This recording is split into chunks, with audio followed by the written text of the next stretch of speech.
بڑا صاحب، صبح سے یہ خبر سامنے آئی ہے، ایوان میں بھی ذکر ہوا، وہاں بھی صاف شفاف تحقیقات کی بات ہو رہی ہے، مختلف بارز بھی میدان عمل میں آ چکی ہیں، صحافتی ادارے، صحافتی تنظیمیں بھی اس پر مذمت کر رہی ہیں، اس افسوسناک واقعے پر شفاف اور غیر جانبدارانہ انکوائری کی بات کر رہی ہیں۔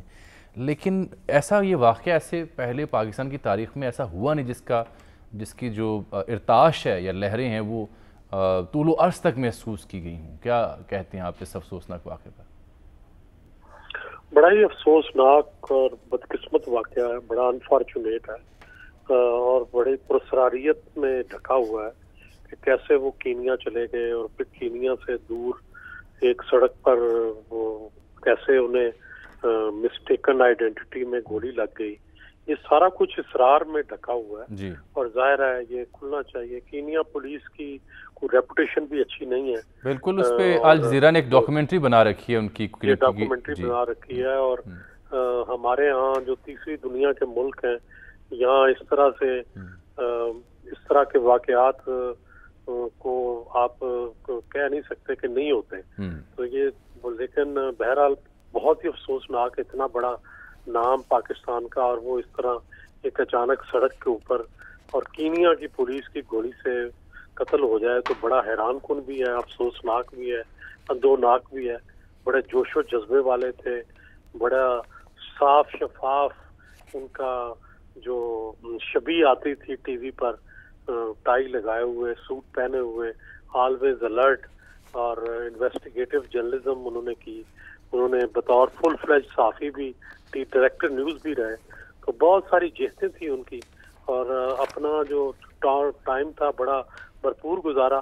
آج کل کچھ ان کے دن اچھے نہیں تھے، لگتا تھا کہ جیسے کوئی ان کے معاملات اوپر کے حلقوں سے اچھے نہیں ہیں، اسی لیے شاید وہ پہلے دبئی گئے اور دبئی سے پھر کینیا گئے یا معاملات اپنے درست کر رہے تھے، لیکن سنا ہے کہ وہ بول انہوں نے جوائن کر لیا تھا اور دوبارہ آنے والے تھے۔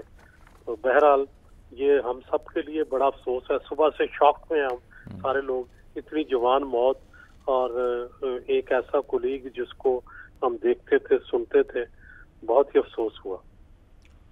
تو سہیل صاحب، اب ہم تو بے بسی سے دیکھ رہے ہیں اور کچھ سمجھ میں نہیں آ رہا کس سے کیا مطالبہ کریں۔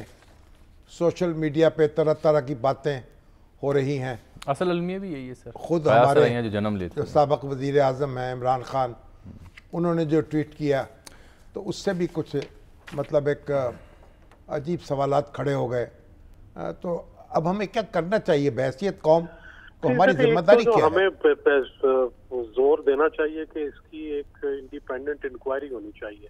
انہوں نے ویسے تو کینیا پولیس نے خود بھی کہا ہے کہ اس کا ریویو کیا جائے گا، اور جو پولیس کمیشن ہے جو اس کا جائزہ لے گا، لیکن ہمیں اس کو زیادہ زور سے پرسو کرنا چاہیے، صحافی تنظیموں کو بھی، پاکستان کی ایمبیسی کو بھی، پاکستان کو بھی، کہ ایک اتنا بڑا نام اور پاکستانی شہری اور اس طرح اس کا سرے بازار اور سرے سڑک جو ہے، سڑک کے اوپر اس طرح سے قتل، یہ تو میرا خیال ہے کہ بہت ہی بڑا جرم ہے۔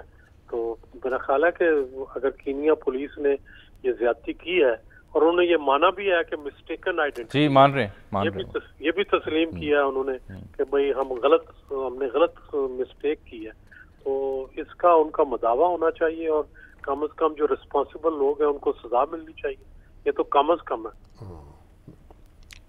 تو ابھی تو دیکھیں نا، عمران خان صاحب نے یہ کہا ہے، نہیں ان کے تو سر بڑے سیریز ہے ٹویٹس کی، بڑا صاحب اور شامی صاحب آپ کو عرض کر دیتا ہوں۔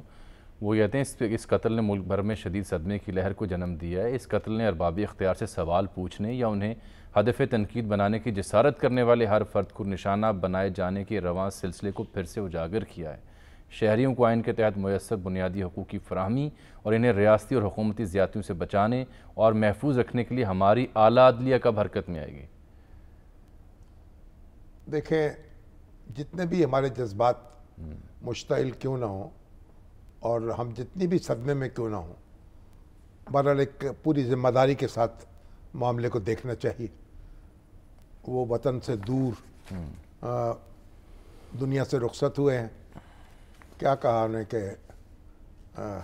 بڑا صاحب بہت شکریہ، آپ نے وقت نکالا ہمارے لیے۔